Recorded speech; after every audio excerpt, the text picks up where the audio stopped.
اور اقبال کہنے لگے دیکھو میں شعر لکھتا رہا اور یہ لوہاراں دا منڈا نمبر لے گیا. اللہ تعالیٰ نے سینے میں دل رکھا ہے تو محبت بھی رکھی ہے. جب نبی پاک سے نہیں کرو گے تو غلط جگہ کرو گے, جب حضور سے نہیں کرو گے تو پھر حضرت عبداللہ بن مبارک رحمت اللہ علیہ داتا صاحب نے لکھا ہے کشف المحجوب میں, آپ فرماتے ہیں میں ایک عورت پہ عاشق ہو گیا تھا. تو میں ایک دن میں نے عشاء کی نماز پڑھی, میں ساری رات اس کی گلی کا طواف کرتا تھا. ایک دن میں نے عشاء کی نماز قاری صاحب کے پیچھے پڑھی تو انہوں نے قرات لمبی کی. میرے دل میں خیال آیا کہ مولوی تو فارغ ہے تو میں جا کے کام بھی لگنا ہے. خیال آیا میرے دل میں. تو آپ فرماتے ہیں مجھے بڑا غصہ آیا, ٹھنڈ کی رات تھی تو میں اس کے دروازے کی طرف ساری رات نوجوانوں یاد کرنا اس بات کو, یہ داتا صاحب 1000 سال پہلے لکھ گئے. فرماتے ہیں ساری رات اس بی بی کے گھر کے گرد میں گھومتا تھا. ٹائم بچا کے جب سارے سو جاتے تھے 2 منٹ کے لیے چھت پہ آتی تھی, مجھے غصہ بھی نہیں چڑھتا تھا. اس کے وہ 2 منٹ کے لیے آیا کرتی تھی پر مجھے یوں لگتا تھا سکون ہو گیا. حضرت عبداللہ بن مبارک فرماتے ہیں ایک رات سردی کی لمبی رات نماز پڑھی تو میرا دل گھبرائے کہ قاری جلدی کر. فرماتے میں گیا اور ساری رات میں اس کے گھر کے گرد گھومتا رہا. 1 منٹ کے لیے بھی مجھے ٹائم کا احساس نہیں ہوا کہ ساری رات ہی بیت گئی. اس نے کہا تھا عشق ایک ڈھونگ ہے, اور میں نے کہا تجھے عشق ہو خدا کرے, کوئی تجھے اس سے جدا کرے, تو گلی گلی پھرا کرے, تو اسی کا نام جپا کرے, اسے تسبیحوں پہ پڑا کرے. میں کہوں کہ عشق ایک ڈھونگ ہے تو نہیں کہا. کہتے ہیں ساری رات میں گھومتا رہا, سحری کے وقت وہ آئی, سحری کے وقت, اور چھت پہ چڑھتے کہنے لگی میرے گھر میں مہمان ہے آج نہیں آ سکتی. کہتا یہ لفظ کہہ کے وہ نیچے اتر گئی. مجھے پتہ ہی نہ چلا ساری رات, کوئی غصہ ہی نہ آیا. میں نے کہا بیچاری مجبور ہے. میں واپس پلٹا تو فجر کی اذان ہو رہی تھی. کہتے ہیں بس دل پہ چوٹ لگی. میں نے کہا عبداللہ اگر تو بی بی کے لیے ساری رات کھڑا رہ سکتا ہے تو محمد عربی کے لیے بھی رہ سکتا ہے. اگر تو بی بی کے لیے ساری رات کھڑا رہ سکتا ہے تو قرآن پاک کی تلاوت کے لیے بھی رہ سکتا ہے. میں سمجھ گیا کہ محبت اصل وہی ہے جو رسول پاک سے کی جاتی, اصل وہی ہے جو اللہ سے کی جاتی, جو قرآن پاک سے. میں سمجھ گیا.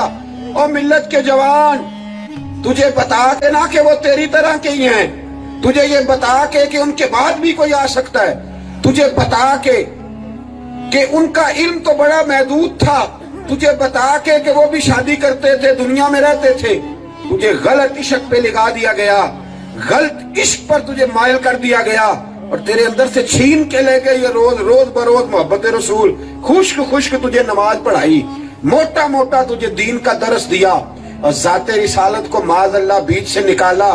یاد رکھ جب تک تو دروازہ رسول پہ نہیں جھکتا, جب تک تجھے حضور سے محبت نہیں ہوتی, نہ تیرا نماز میں دل لگ سکتا ہے, نہ تیرا درود شریف میں دل لگ سکتا ہے. جب تجھے پیار ہو جائے گا نا پھر تو جوانی میں روئے گا مدینے جانے کے, پھر جوانی میں تو تڑپے گا. پھر تو پہلی بات یہ کرے گا کہ کمیٹی نکلی تو پہلے محبوب دا دروازہ دیکھنا ہے. پھر بھول جائیں گے تجھے موٹر سائیکل خریدنے, اور بھول جائے گا تجھے اوپر والا چھت پکا کرنا. پھر پہلی بات تو مدینے کی کرے گا. چھین کے لے گئے سارا کچھ. صحابہ کرام علیہم رضوان کی عادت تھی کہ جب کسی سے ملاقات کرتے تو السلام علیکم کے بعد سورہ عصر کی تلاوت کیا کرتے تھے. اس کا مقصد ایک دوسرے کو سبق یاد کرانا ہوتا تھا, نئے سرے سے عزم نو کرنا ہوتا تھا.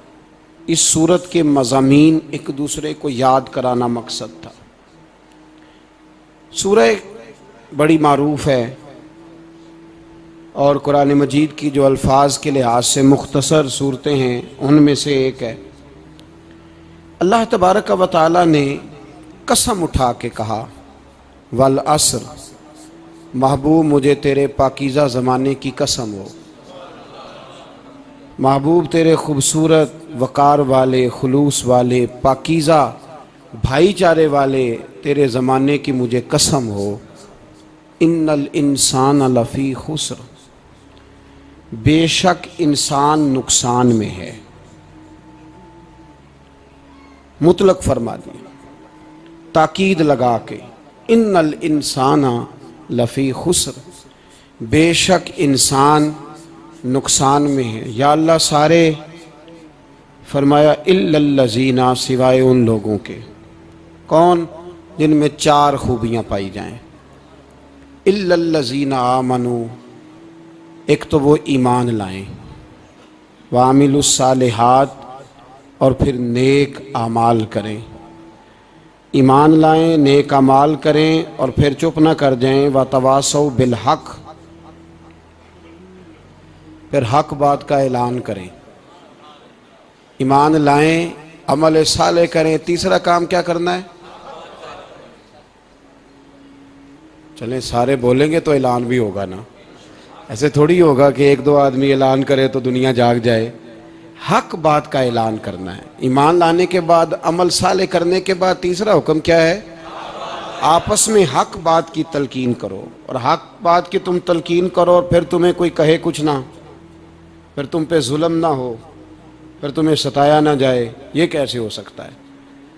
پھر تم بڑے پاک صاحبزادے، پیر زادے، علامہ صاحب، سیاستدان، بیوروکریٹ بن کے بڑی ایک طرف ہو کے آرام سے زندگی گزارو سارے، تم یہ کیسے ہو سکتا ہے؟ وتواصوا بالحق، جب تم حق بات کی نصیحت کرو گے پھر تکلیف آئے گی، پھر کیا کرنا ہے؟ وتواصوا بالصبر، پھر ایک دوسرے کو صبر کی نصیحت بھی کرنی ہے۔ وتواصوا بالحق، ایمان لانے کے بعد، عمل صالح کرنے کے بعد تیسرا کام کیا کرنا ہے؟ ایک دوسرے کو حق بات کی نصیحت کریں، اور پھر رستے میں تکلیف آئے گی، آزمائش آئے گی، پھر کیا کریں؟ وتواصوا بالصبر، پھر صبر کی تلقین بھی کریں۔ یہ قرآن مجید نے 4 شرطیں لگائیں، فرمایا جس بندے میں یہ 4 خوبیاں پائی جائیں گی اسے اللہ کامیابی عطا فرمائے گا۔ مسلمان کی سوچ کے خلاف ہے یہ بات، یہ قرآن کی فکر کے خلاف ہے کہ اپنی فکر کرو۔ برما کے لیے، کشمیر کے لیے، فلسطین کے لیے بات نہ کرو، اپنی فکر کرو۔ یہ قرآن کی سوچ کے خلاف ہے، یہ قرآن کے پیغام کے خلاف ہے۔ اس لیے کہ اگر صرف اپنی بات ہوتی تو آمنو اور عاملوا الصالحات پہ بات ختم ہو گئی ہوتی، پھر بات آگے نہ چلتی۔ جب کہا گیا وتواصوا بالحق، حق بات کی تلقین کرنی ہے۔ اگر بات صرف اپنی ذات کی ہوتی تو ٹھیک ہو گیا تھا، نماز پڑھی، روزہ رکھا، حج کیا، ختم ہو گئی۔ لیکن میرے نبی پاک صلی اللہ تعالی علیہ وسلم نے ارشاد فرمایا، ایک بستی میں 2 3 4 نیک لوگ رہتے تھے۔ میرے پیارے کریم رسول فرماتے ہیں 3 4 بڑے پرہیزگار، متقی، صاف ستھرے صوفی صاحب، درویش صاحب، علامہ صاحب، بڑے جو کہتے تھے بالکل جی میں کوئی بات نہیں کرتا، کسی بادشاہ کو نہیں چھیڑتا، میں تو بس لوگوں کو اللہ اللہ بتاتا ہوں، میرا کوئی تعلق نہیں، کوئی مرے کوئی جیے، بڑے نیک، صاف ستھرے، پرہیزگار۔ باقی ساری بستی گناہ کرتی تھی۔ نبی پاک علیہ السلام فرماتے ہیں رب کریم نے کچھ عرصے تک مہلت دی، پھر مشیت خداوندی، اللہ کا قانون حرکت میں آیا تو کہا جبریل ساری بستی تباہ کر دو، تباہ کر دو۔ اللہ مہلت دیتا ہے، مہلت دیتا ہے۔ ہم لوگ سمجھتے ہیں نہیں ہماری سیاسی چالیں صحیح چل رہی ہیں، اللہ مہلت دیتا ہے۔ رب کریم نے فرمایا جبریل انہیں تباہ کر دو، تو حضرت جبریل امین علیہ السلام نے عرض کی مولا وہاں تو تیرے 3 4 بڑے نیک بندے بھی رہتے ہیں، بڑے پرہیزگار، سچ بولنے والے، دیانتداری والے، حاجی صاحب، نمازی صاحب، صوفی صاحب، پیر صاحب، بڑے خوبصورت، ان کا کیا کریں؟ تو میرے محبوب پاک علیہ السلام فرماتے ہیں رب کریم نے فرمایا سب سے پہلے انہیں تباہ کرنا، سب سے پہلے انہیں سب سے پہلے، اور الٹ دو بستی، پہلے ان کا نمبر لگاؤ۔ یا اللہ ان کی کیا غلطی ہے؟ تو غلطی سن لیں، غلطی یہ ہے کہ انہوں نے 2 صفتیں پیدا کی ہیں، اگلی 2 پیدا کیوں نہیں کی؟ الا الذین آمنوا وعملوا الصالحات پہ روک کیوں گئے؟ آگے کیوں نہیں بڑھے؟ اللہ کریم نے فرمایا جبریل دیکھو نا، میری نافرمانی ہوتی رہی اور ان کے چہرے پر کبھی شکن تک نہیں آیا، لوگ میرا قانون توڑتے رہے، انہیں کبھی برا ہی نہیں لگا، گناہ دیکھ کر کبھی خیال ہی نہیں آیا بدلنے کا۔